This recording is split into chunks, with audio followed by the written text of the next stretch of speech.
যতই যা করুন, যতই পুজো করুন, আশ্রা করুন, জ্যোতিষী দেখান, লটারি কাটুন, বড় হওয়ার জন্য আকুলি বিকলি করুন, পার্টি করুন, যা ইচ্ছা করুন, যেমন ইচ্ছা করুন, যত ইচ্ছা করুন, যত ইচ্ছা উপোস করুন, কিচ্ছু হবে না সময় না আসলে।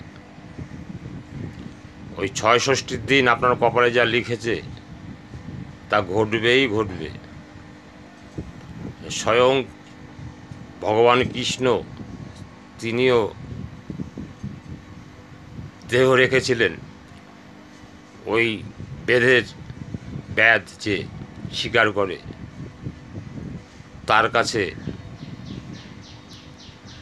কাছে থেকে তীর তীর লেগে তেনারও জীবন অবসান হয়েছিলেন। বিধির বিধান ৬ষষ্ঠীর দিন যা লিখেছে তাই ঘটবে, তাই মেনে নিয়ে সব অবস্থায় রাজি থাকুন।